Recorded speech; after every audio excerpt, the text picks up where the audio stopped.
자, 오늘 히브리서 7장의 말씀에서는 예수님께서 대제사장으로서 우리의 죄를 사하시는 분이신데, 그분은 그러면 인간 제사장들, 사람으로서 제사장들하고는 뭐가 다르냐, 어떻게 다르냐, 그러한 말씀을 오늘 7장에서 설명해 주고 있고, 그 다르다고 하는, 사람 내 제사장과 다르다고 하는 것을 보여주기 위해서 멜기세덱이라고 하는 제사장의 반차라고 하는 것은 서열, 순서, 그걸 얘기죠. 이게 멜기세덱의 서열을 따르는 제사장으로서 우리에게 진정한 영원한 구원을 주시는 제사장이, 참된 제사장이 예수님이다 하는 내용의 말씀이 7장의 내용입니다. 우리가 이제 어제 6장에서 보시면서 예수님이야말로 하나님이 보내신 진정한 메시아요, 메시아로서 이 땅에 오셔서 하시는 일은 인간의 죄를 대속해야 되는 거죠. 그래야 인간이 구원받을 수가 있으니까.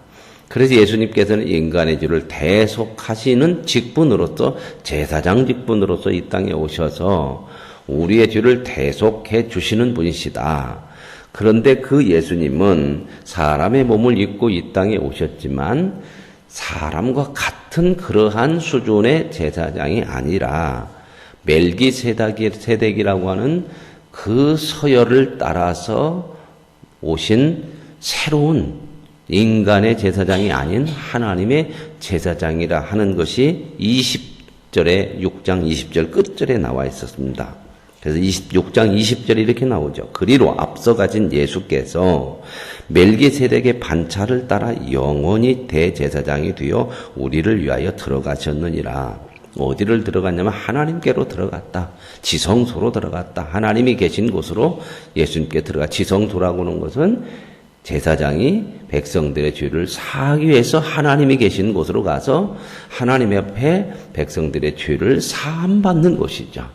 예수님께서는 이제 그곳으로 들어갔는데, 일반 제사장들도 들어가요. 백성들의 죄를 대속해달라고 하나님이 계시는 지성소에 들어가는데, 거기는 1년에 딱 한 번 7월 10일, 유대 달력으로 7월 10일 속죄일에 들어가서 이제 거기 가서 하나님 앞에 백성들의 죄를 고하고 사함을 받고 나와서 선포를 하게 되는데, 예수님도 이제 거기에 들어가셨다 하는 거죠. 근데 예수님은 그 일반 인간의 제사장으로서 들어간 게 아니고 멜기세덱이라고는 하나님의 제사장의 서열로서 이렇게 들어가신 분이다.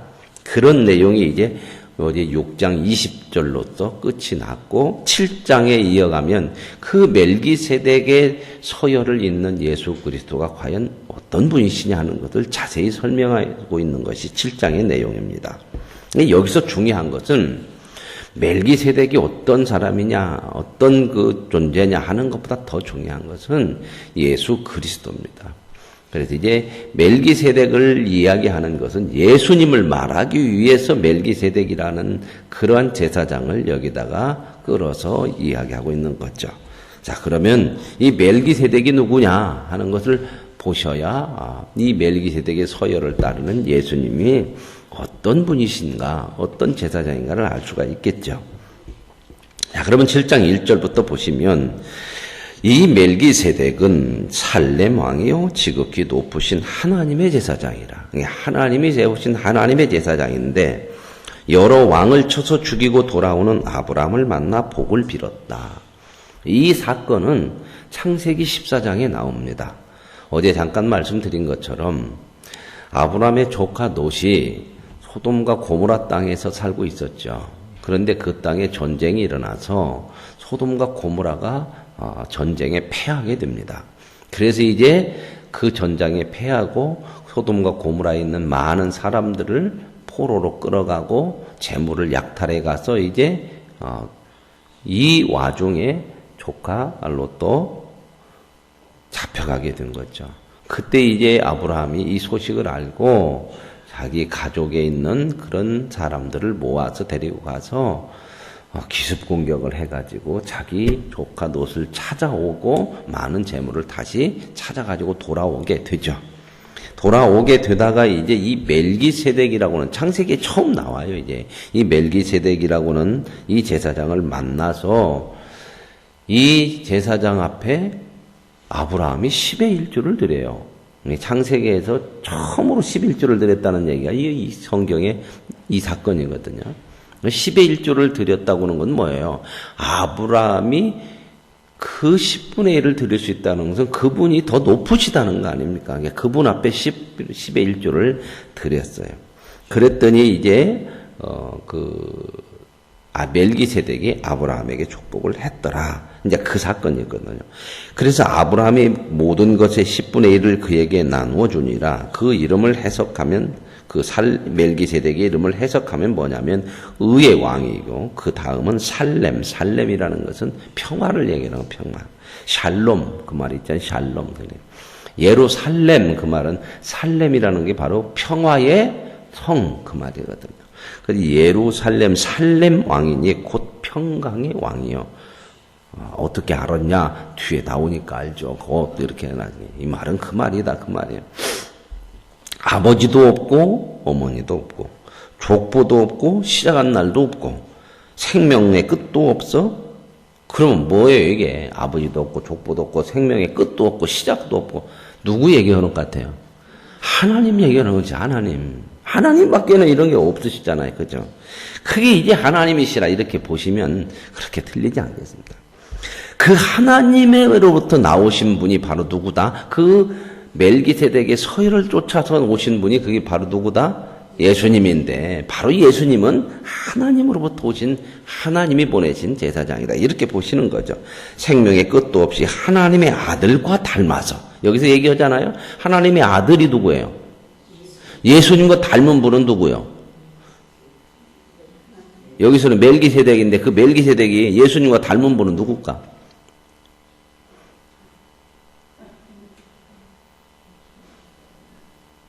여러분 누구하고 닮았죠? 저하고 닮았어요? 옆집 아저씨하고 닮았어요? 부모하고 닮아야죠. 그죠? 전혀 부모하고 안 닮고 옆집 아저씨만 많이 닮으면 이상한 거요. 여기 보면은 하나님의 아들과 닮아서 예수님이 하나님의 아들이래. 그러면은 아들은 누구를 닮은 거요? 하나님을 닮은 거죠. 그러죠? 그런데 여기서 누가 멜기세덱이 하나님과 닮았다. 그 아들과 닮았다. 그러면 같은 이런 표현을 하고 있는 거죠. 하나님을 말씀. 항상 제사장으로 있느니라. 그러니까 항상 제사장이요. 자, 왜 항상 제사장으로 있을 수가 있을까요? 어떻게 해야 항상 제사장으로 있어요? 안 죽어야지, 그죠? 왜 제사장이 자꾸 갈려요? 뒤에 가서 나오는데 왜 갈려요? 죽으니까, 그죠? 근데 항상 제사장으로 이 멜기세덱은 있다는 거예요. 그 말은 죽음이 없는. 그래서 그의 반차, 그의 서열을 따라 오시는 예수님도 죽음이 없는 하나님의 제사장, 하나님이 세우신 제사장, 그 얘기를 하고 싶은 거죠. 자, 그래서 이제 4절로 가면 이 사람이 얼마나 높은가를 생각해 보자. 조상 아브라함도 노략 중 10분의 1을 그에게 주었느니라. 그러니까 믿음의 조상이라고는 아브라함보다도 더 높으신 그분이다. 그 얘기를 하고 싶은 거예요, 지금. 그렇죠? 레위 아들들 가운데 제사장의 직분을 받은 자들은 율법을 따라 레위의 아들들 가운데 제사장이 되죠. 그죠? 이거 하나님이 세우신 법에 보면 레위의 후손이 제사장이 되죠. 그죠? 그럼 대제사장은 누가 돼요? 대제사장은 누가 되냐고. 제사장들은 여럿인데 그중에서 대표하는 대제사장을 세워야 할 거 아니에요. 그죠? 1. 돈 많은 사람. 2. 똑똑한 사람. 3. 아론의 후손. 꼭 보기를 들어야 되죠. 아론이 누구예요?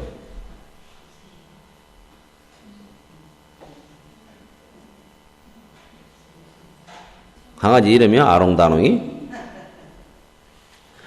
모세의 형이 아론이죠. 그죠? 그래서 모세의 형인 아론 자손, 그러니까 레위 자손을 하나님께서 제사장으로 이제 세우시는데 그 레위의 자손에 아론이 들어가요. 아론도 레위 지파예요. 그런데 그 레위 지파 중에서도 아론의 자손만 대제사장으로 하도록 이렇게 하나님께서 처음 제사장제를 세울 때 그렇게 하셨잖아요. 그죠? 그래서 레위 아들들 가운데 제사장의 직분을 받은 자들은 율법을 따라 누구에게서 나왔죠? 이 후수는. 결국은 이 후수는 어디 나왔어요? 이제 거꾸로 거슬러 올라가야 돼. 후손을 나온 줄 알으려면. 그러면 이제 레위 자손들이 제사장들이 거기서 나오는데, 레위는 누구의 아들이요?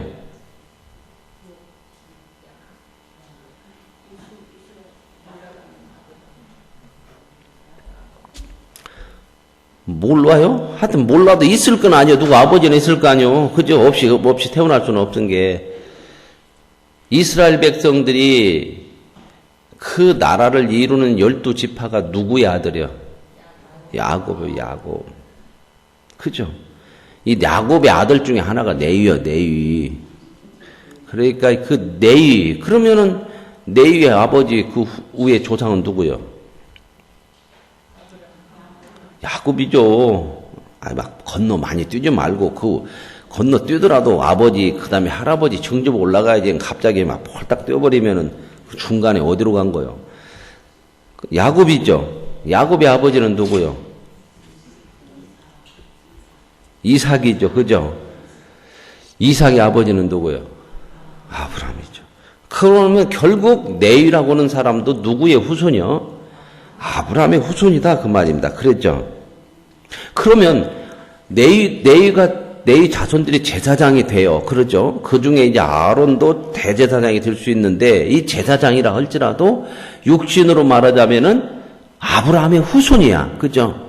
그런데 아브라함, 자기의 조상인 아브라함이 멜기세덱의 11조를 드렸다면 이 레위의 자손들 제사장이라 하더라도 멜기세덱보다 낮은 서열에 있다 이 말입니다. 무슨 말 이해가세요? 그럴 수밖에 없지 않냐 그 얘기를 지금 여기서 하고 있는 거야.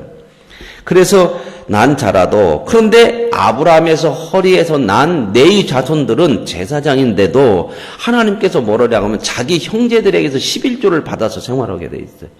그러잖아요. 11조를 내야 돼요.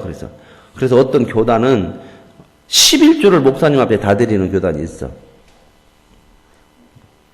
여기 어디 변전소 저쪽 옆에 뭔 교회죠? 주기철 목사님 산정현 교회. 여기 바로 있는 산정현 교회는요, 그 교단이 적어. 그러고 전국적으로 얼마 안 돼요. 근데 거기는 이제 주기철 목사님 그 교회 산정현 교회 대를 이어서 이렇게 온다 그래가지고 그 산정현 교회라고 그래가지고 있는데, 거기는 목사님한테 11조를 다 드려요. 이게 성도들이 하는 11조는 감사헌금 이런 거 빼고 11조는 다 갖다 목사님을 드려요. 그럼 목사님은 그걸 11조를 가지고 자기 생활도 하고 밑에 부교역자들, 부목사나 전도사님 월급을 목사님이 드려요. 그게 이제 성경에 이제 제사장에게 11조를 드렸다 그런 의도에서 그렇게 하는데, 여기에서 이제 그런 의미가 여가 있어요. 그러니까 제사장들이 백성들에게서 11조를 받았지만 그 11조를 또 자기의 조상인 아브라함이 11조를 멜기세덱에 드렸다면 이 레위의 자손들의 제사장들보다도 멜기세덱의 제사장이 더 높으신 분이다. 그 얘기를 하고 싶은 거예요. 무슨 말 이해 가시죠? 레위 족보에 들지 아니한 멜기세덱은 아브라함에게서 10분의 1을 취하고 약속을 받은 그를 위하여 복을 빌었나니 말할 것도 없이 논란의 여지도 없이 낮은 자가 높은 자에게서 축복을 받느니라. 이 말은 뒤집으면 높은 자가 낮은 자에게 축복을 해주는 거 아니냐. 그러니까 멜기세덱이 아브라함에게 축복을 했다면 그의 후손인 레위 사람들, 물론 레위 사람들이 제사장 직분의 가정이지만 그 제사장들도 멜기세덱 제사장하고는 비교할 수가 없는 거다. 다르다. 그 얘기를 하고 싶은 거예요. 그 다른 멜기세덱의 서열을 따라 나온 제사장이 누구다? 예수님이다. 그 얘기를 하고 싶은 거죠. 이해 가시죠? 또 여기는 죽을 자들이 10분의 1을 받았으나, 그러죠? 다 제사장들은 10분의 1을 제사장, 백성들로부터 받아도 다 죽어요, 안 죽어요? 죽어요. 그러나 저기는 산다고 증거를 얻은 자가 받았느니라. 그러나 이 멜기세덱은 죽음도 없고, 이름도 없고, 족보도 없고, 영원히 안 죽는 그런 존재를 얘기하고 있잖아요. 그죠? 그러니 누가 진정한 제사장이고, 그 멜기세덱이 어떤 사람, 어떤 제사장이냐에 따라서 그 서열로 내려오는 예수님이 어떤 제사장인가를 보여주고 싶은 거죠. 또한 10분의 1을 받는 레위도 아브라함으로 말미암아 10분의 1을 바쳤다고 할 수 있나니, 그러니까 10분의 1을 받는 제사장 직분의 레위 자손들도 아브라함이 10분의 1을 이미 바쳤다면 당연히 그들도 그렇게 바친 거나 마찬가지다. 그의 후손이니까. 그러죠? 이는 멜기세덱이 아브라함을 만날 때에 레위는 태어났었을까요? 안 태어났었을까요? 없어요. 그러니까 어디에 있어서. 그러나 나중에 태어나죠? 그러죠? 그러니까 아브라함이 어디가 있었대요? 허리에 여기에 들어있었어. 그래갖고 나중에 이제 태어났다. 그 말이 그 얘기를 하고 싶은 얘기죠. 그의 후손이다. 11절에 레위 계통의 제사장 직분으로 말미암아 온전함을 얻을 수 있었으면, 그래 인간 제사장으로 인하여서 사람들이 죄사함을 다 받고 온전히 구원받을 수 있었다면 구태여 다른 제사장을 세울 필요가 없지 않았겠느냐. 그러나 이 제사장들은 사람 제사장이고 아무리 제사장으로 임명을 받았어도 사람인 이상 다 뭐예요? 죄인이야. 그렇죠. 그러니까 죄로 인해서 죽을 수밖에 없어. 그러니 인간의 죄를 사해 줄 수 있는 그런 제사장은 아니다. 무슨 이해 가시죠? 그러니까 그렇게 해서 만약에 사해 줄 수 있었다면 다른 제사장을 세울 필요가 없는데 그렇지 못하니까 백성이 그 아래에서 율법을 받았으니 어찌하여 아론의 반차를 따르지 않고 멜기세덱의 반차를 따르는 다른 한 제사장을 세울 필요가 있느냐. 그럼 멜기세덱이라고 하는 그 족보도 없고 그 하나님으로 이어지는 제사장을 하나 다시 세웠어. 그게 누구죠? 예수님이죠. 왜 다시 세우냐면 인간 제사장으로는 인간의 죄를 다 사해 줄 수가 없다. 대속의 역할을 할 수 없기 때문에 그렇다는 거예요. 무슨 말 이해하시죠? 제사장의 역할 중에 가장 중요한 것이 대속이에요. 대속. 속죄. 죄를 속해주는 그 일을 해야 되는데 제사장이 하는 것이 아니라 하나님 앞에 그 일을 고해서 하나님으로부터 그 일을 속죄함 받도록 중개 역할을 하는 게 제사장이란 말입니다. 근데 이 제사장도 자기도 죄인이니까 인간의 죄를 자기가 속해주는 것이 아니라 하나님 앞에 속해되려고 이렇게 대신 중개 역할을 할 수밖에 없는 거죠. 그렇죠? 그래서 계속 이 일을 할 수밖에 없는데, 그러나 이 인간의 죄가 그렇게 해서 이제 속해지는 것이 아니더라는 거죠. 그래서 이제 여기 보면 12절에 제사 직분이 바뀌어졌은즉 율법도 반드시 바뀌어요.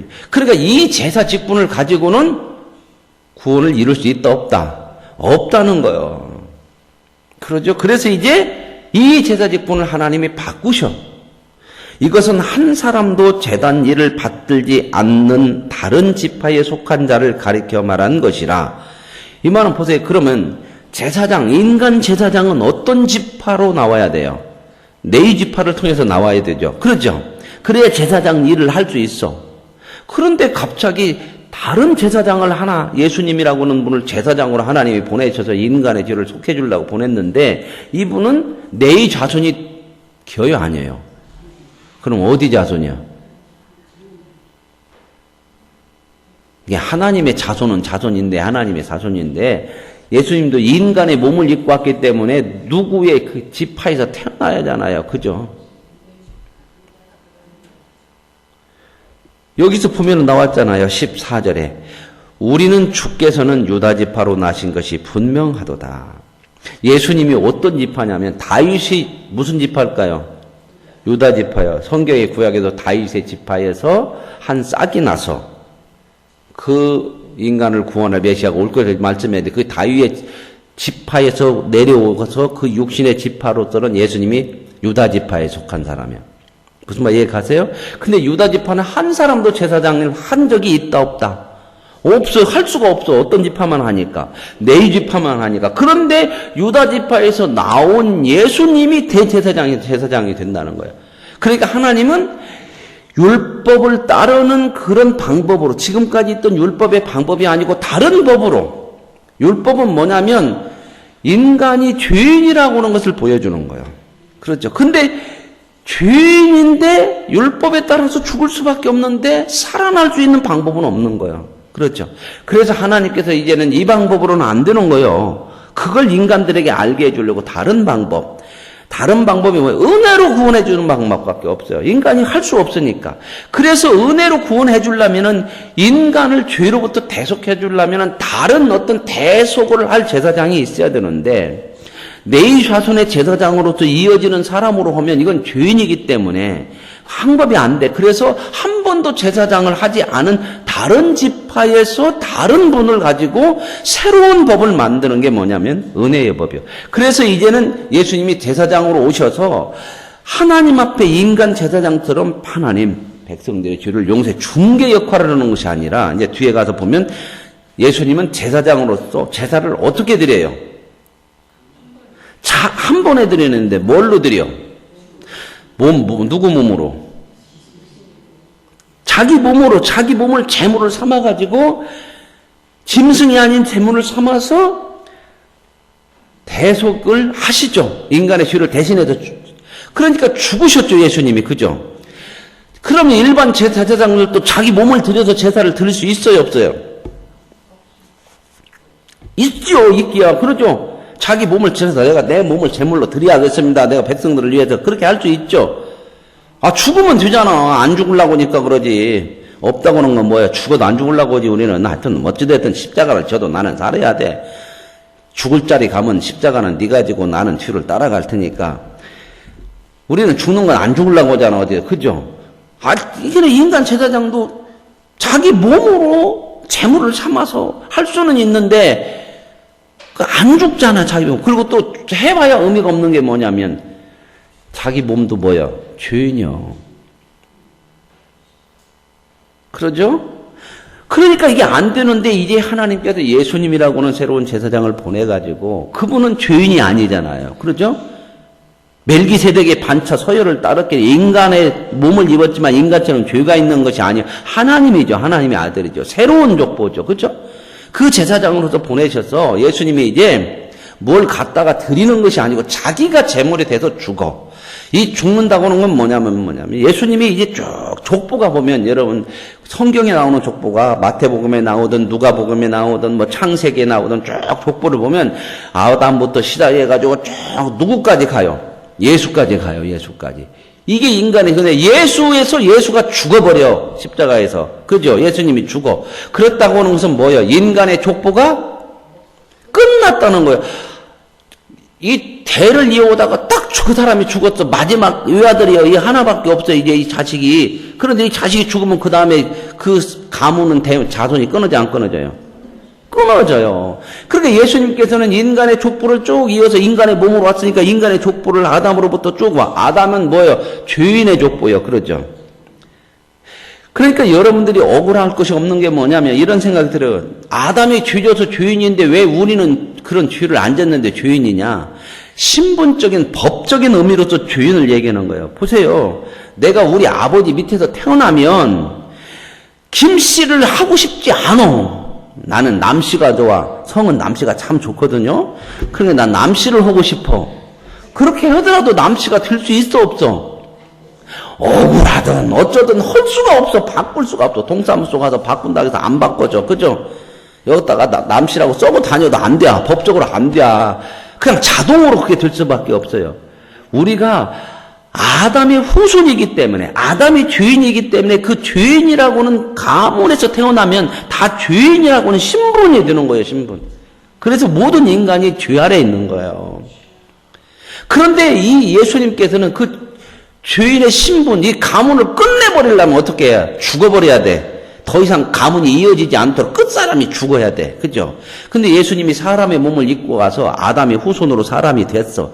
그래서 아담부터 쭉 이어져 김계동 누구 딱 이어졌는데 예수님께서 그 후손으로서 마지막 후손으로 죽었잖아요. 십자가에서. 그죠?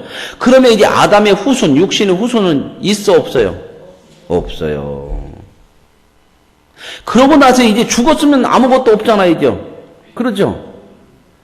그리고 이제 끝나버렸으면 죽은 건 이 육신의 그 자손은 죽어서 끝났는데 그 다음에는 이어지는 게 없잖아. 그러죠? 근데 하나님은 우리를 어떻게 해야 돼? 육신의 죄에서 죽이시고, 왜냐하면 죄인이기 때문에 당연히 죽어야 돼. 그죠? 죽이고 끝내버리면 안 되고, 왜 죽이셔? 죄에서 우리를 살려내기 위해서 죽여야 되는 거예요. 그죠? 그러려면 뭐가 있어야 돼요? 다시 태어나는 것이 있어야 할 거 아니에요. 그죠? 다른 자손에서 태어나야 이제 새로운 자손이 될 거 아니에요. 그죠? 안 태어나면 없는 거고. 그래서 예수님께서는 육신으로 오셔서 아담의 후손으로 죽으시고 뭘 하셨어요? 부활하신 거예요. 부활하셨다는 건 뭔 말이에요? 다시 살아났다고는 정도가 아니고 새로운 존재로. 이제는 죄된 인간의 그 족보에 이어지는 존재가 아니에요. 거긴 끝났으니까, 죽었으니까 끝났고, 예수님은 새로운 존재로 시작을 하신 분이에요. 그래서 이제 이 새로운 존재는 육신의 죄인의 신분이 아닌 하나님의 죄인이 아닌 의인의 신분으로 시작이 된 거예요. 예수님은 의로우신 분이잖아요. 그죠? 그런데 아무나 그렇게 되는 것이 아니라 예수 그리스도를 믿어야, 그래야 하나님의 후손이 되는 거예요. 예수님의 새로운 후손이 되는 거죠. 이 믿는다고 하는 건 뭔 말하면 예수님 밑에서 다시 태어나야 돼. 그러면 예수님 밑으로 태어나면 이제 새로운 후손이죠. 아담의 후손이 아니었고 육신의 후손이 죽었어. 거기는 예수님 죽고 예수님 다시 부활하심으로 새로운 후손이 생겨나는 거예요. 그죠? 그게 바로 뭐냐면 믿는 거고 구원받는 거고 다시 태어나는 거예요. 그런데 이것은 누가 할 수 있어요? 하나님이 하시는 거예요. 사람이 태어나는 것은 어느 누구도 자기가 안 태어나. 누가 놔줘야 돼. 그래서 하나님께서 육신의 족보를 끊어버리고 그리고 다시 하나님의 자손의 족보를 새롭게 시작하셔서 예수를 통해서 하나님의 자손이 되게 하는 거예요. 그러니까 예수를 믿는다는 것은 하나님이 새롭게 놔줬다 그렇게 표현하고 중생했다 거듭났다 그런 표현이 나오는 게 그거거든요. 무슨 말 이해하세요? 은혜로 이제 구원받은 사람들은 보세요. 이제 율법의 법이 아니고 육신의 후손의 그 죄인의 자손이 아니고 끝났어. 그리고 하나님의 자손으로서 태어나는데 이건 은혜의 법으로 되는 거네요. 하나님께서 은혜로. 그래서 예수 그리스도를 통해서 새롭게 예수님을 믿는 사람들은 예수님에 이어서 그 후손이 되죠. 그죠? 그래서 성경에 보면은 예수님을 뭔 아들? 맏아들이라고 그러고 우리는 그분의 형제로서 쪼개. 그 일을 이루신 분은 누구예요? 예수님을 십자가에 죽으라고 하신 분도 누구고 부활시키신 분도 누구예요? 하나님이에요. 예수님이 부활한 것이 아니라 하나님이 예수님을 부활시킨 거예요. 그러니까 이제 예수를 믿으면, 예수가 이제 새로운 하나님의 아들로서 영원한 생명을 우리에게 주시는 구세주인데, 그분으로 이어지면 하나님의 생명을 받는 자가 된단 말이죠. 그래서 우리는 예수를 하나님께서 믿게 하셔서, 예수를 통하여서 하나님의 후손이 되게 하셔서, 우리에게 생명을 주시는 것이 구원이라는 겁니다. 이걸 이루셨다는 거예요, 이걸. 그게 이제 멜기세덱의 반차를 따라 나온 예수님을 제사장으로 이렇게 얘기하는 거거든요. 그래서 이제 예수님은 레위 자손이 아니고 한 번도 제사장을 하지 않은 유다 자손으로 이렇게 오셨다. 그렇게 다른 제사장을 하나님이 세우려고 육신의 제사장이 아니고 하나님의 제사장을 세우려고 이렇게 하셨다. 그래서 멜기세덱과 같은 별 다른 한 제사장이 일어난 것을 보니 더욱 분명하다. 그는 육신에 속한 한 계명의 법을 따르지 아니하고 오직 불멸의 생명의 능력을 따라. 이 불멸의 생명의 능력이 바로 뭐라고요? 부활이에요, 부활. 이 부활을 통해서는 영원한 생명을 받는 거 아니에요. 예수 그리스도에 이어지는 사람들은 영원한 생명을 하죠. 불멸의 생명.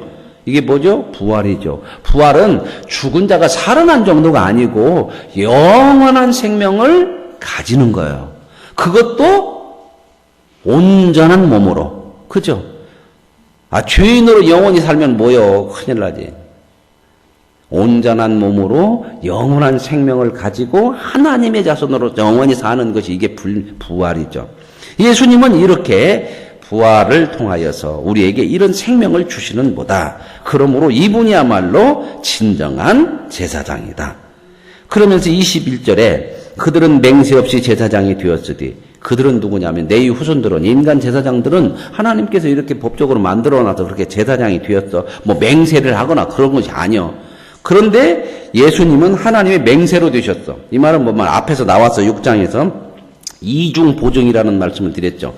하나님께서 내가 너희를 구원해 줄 것이다. 그리고 그 약속을 하셨는데 그 약속을 또 맹세하셨다고 그랬잖아요. 그런데 누구한테 맹세할 사람이 없으니까 자기가 가장 크신 분이니까 자기한테 맹세를 했다고 그랬잖아요. 그죠?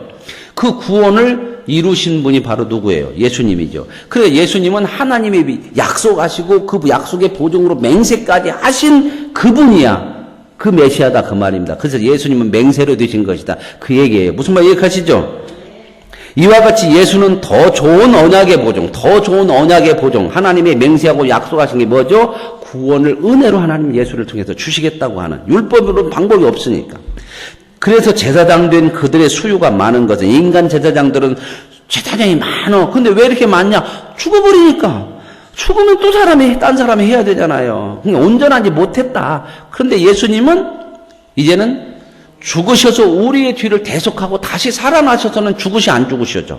안 죽으셔. 그러면 예수님은 이제 하나님 우편에 계시면서도 안 죽으시니까 지금도 우리에게 뭐예요? 제사장이시죠. 그래서 항상 우리를 위해서 간구하시고, 그래서 하나님 우편에 앉아 계셔서 우리를 위하여 기도하시고 간구하시고 그런 얘기가 나오는 거예요. 그래서 예수님이 늘 우리와 함께 하시는 임마누엘, 그런 하나님이시나, 그게 얘기를 하는 거죠. 항상 잊지 못하지만 사람들은 예수는 영원히 계심으로 그 제사장 직분도 안 갈리고 계속, 그렇죠?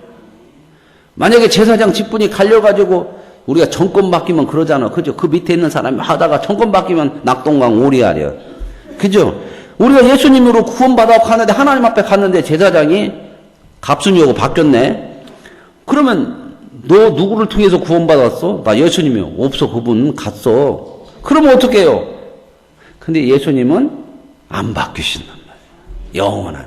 그래서 저와 여러분이 구원받은 것도 영원할 수밖에 없고, 그러므로 자기를 심입어 하나님께 나아가는 자들을 온전히 구원하실 수 있으니, 이 예수님을 믿고 나아가는 사람들은 다 온전한 구원을 받는다. 이는 항상 살아계셔서 그들을 위하여 간구하심이라. 뭔 역할을 지금도 하고 계세요? 제사장으로서 역할을 예수님이. 이러한 대제사장은 우리에게 합당하니, 당연하지. 그러니까 우리가 온전한 구원을, 그분은 거룩하고 악이 없고 더러움이 없고 죄인에서 떠나 계시고 하늘보다 높이 되시니라. 그는 저 대제사장들이 먼저 자기 죄를 위한, 이 인간 제사장들은 제사를 지낼 때 먼저 자기 죄를 위해서 먼저 제사를 드리고 백성의 죄를 위해서 해야 돼. 그런데 날마다 드릴 필요가 없는데, 이 말은 이분은 자기 몸을 단번에 드렸어요. 자기 몸을 드렸다는 거야. 그래서 이제는 인간의 육신의 후손은 끝나고 새로운 생명, 인간의 죄인이 아닌 구원받는 새로운 생명의 문을 여신 분이란 말이에요. 그러니까 이게 대표성의 원리예요. 여러분들이 이제 구원론 공부할 때 배웠는데, 나중에 구원론 또 다시 시작하면 꼭 공부하세요. 율법은 약점을 가진 사람들을 제사장으로 세웠거니와, 그러죠? 내 자손이지만 다 약점이 있어. 뭔 약점? 죄인이라고 하는 약점. 그렇죠? 율법 후에 하신 맹세의 말씀은, 그래 예수를 통해서 맹세의 말씀을 하셨죠. 하나님이 내가 예수를 보내서 너를 통해서 구원하겠다. 온전하게 되신 아들을 세웠다는 거예요.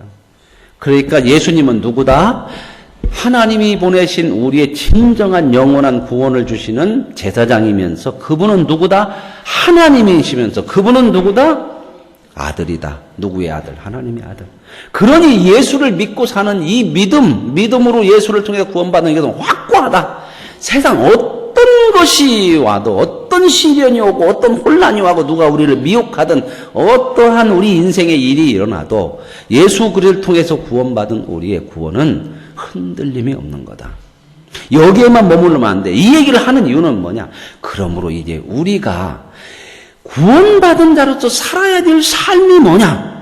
하나님의 뜻을 따라 사는 거. 이것이야말로 진짜 구원받은 사람들이요. 이 구원받은 영원한 복을 누릴 수 있는 것이고 이 길이야말로 생명이고 누가 뭐라든 세상이 어떻게 바뀌든 이 길만을 가는 것이 진짜 믿음의 삶이다. 그러니 예수 그리스도를 믿고 구원받은 사람들은 예수 그리스도를 따라 사는 그 삶을 어느 시대 어떤 상황에서도 흔들리지 말고 그 믿음으로 가자.